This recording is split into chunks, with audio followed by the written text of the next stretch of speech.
Good afternoon, everybody, and welcome back to Rob's Rig. So I've been thinking, bought this Jeep Willys. It is a Wrangler 4-door a few months ago, but did I pay too much for it? Are Jeeps in general overpriced?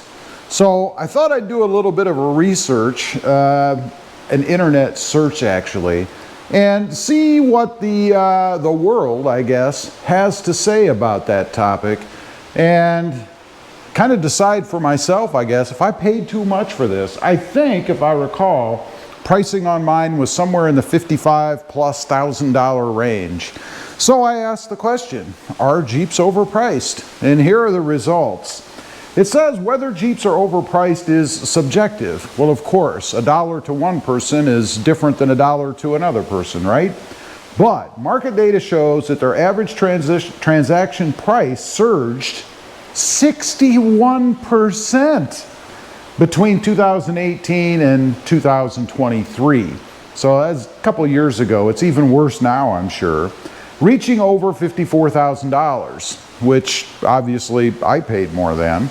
It says here, while fans justify the cost through unmatched off-road capability and high resale value, critics point to high maintenance costs and just empty every pocket reliability issues. Again, Jeep continues to have a reputation of poor reliability that's going to cost you money eventually. So, key pricing trends, rapid inflation. Average prices jumped from roughly $34,000 in 2018 to, to over, or nearly, and in my case over, $55,000 by 2023. Sales decline. The hikes contributed to a 34% drop in sales over the same period as buyers felt priced out.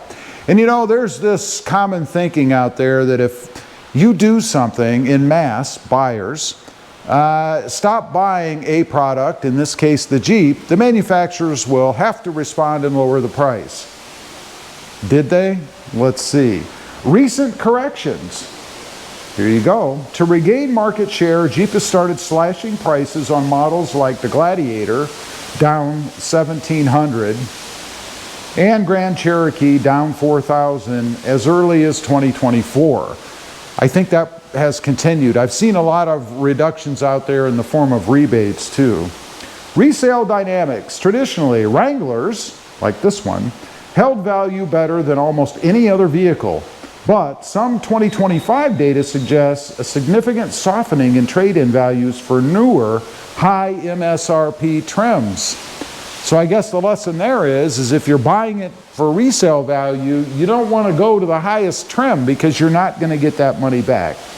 Why do they cost so much? This is a common question, I think, and one that I have. Off-road engineering feels like features like solid axles and body-on-frame construction are more expensive to produce than standard unibody SUVs. So they're justifying it that way, I guess. Lack of direct rivals. For decades, the Wrangler had no true competitor, allowing parent company Stellantis to command premium prices. I think that still holds true. Maybe the closest competitor, and it's not even a Jeep, is the Toyota Tacoma, another high value item out there, right, or vehicle. Customization. High manufacturing costs stem from modular designs with removable doors, fold down windshields, and various top configurations. Well, the more they add to it, the more it's going to cost, right? That makes sense. Brand cachet. Brand cachet? Are we French? The iconic Jeep wave culture and military heritage create a demand that often ignores traditional value for money metrics. So there's this camaraderie out there, or aura about the Jeep, that allows Stellantis to charge more money for it. It's about feelings. Because of the feelings you get owning a Jeep, you don't care how much it costs to some extent. You're going to pay more for it.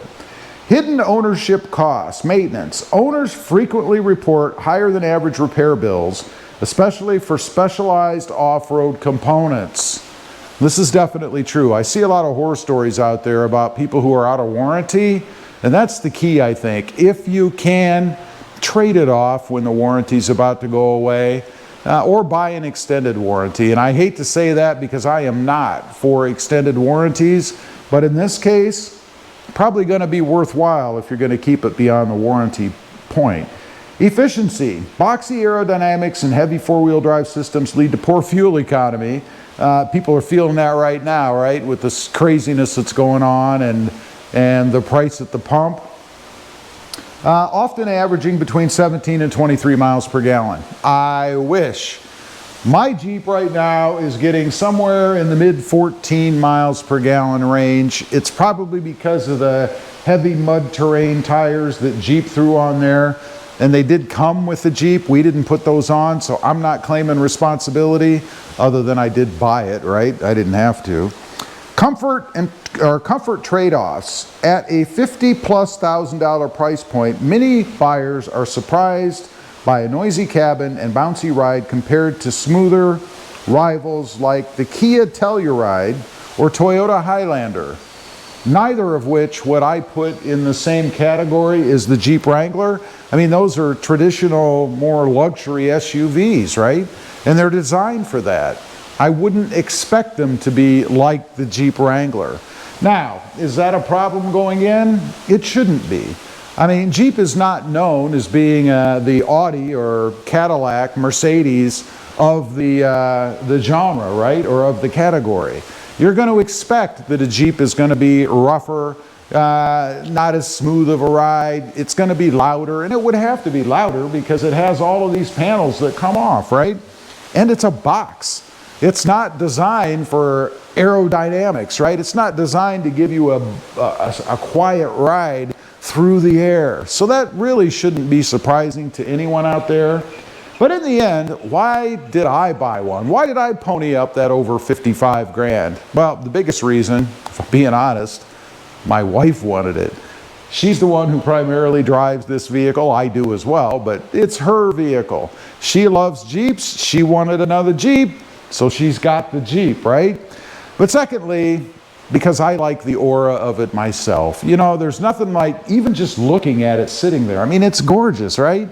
You know it's rugged. You know if I ever really needed to get out, bug out, go on terrain that's not paved, I've got the Jeep Wrangler to do it. And that's not saying anything against the Toyota Tacoma out there. Certainly the Tesla you see sitting here, it's not an off-road vehicle. Completely different for that matter. And I have it for different reasons. But anyway, it's just the aura of it, right? It's history, it's heritage, it's lineage. I love it. Probably always going to have a Jeep of some kind, maybe not even necessarily because of me, but because of the wife, if I'm being honest. Leave a comment, let me know. Why did you pony up all that money for your Jeep?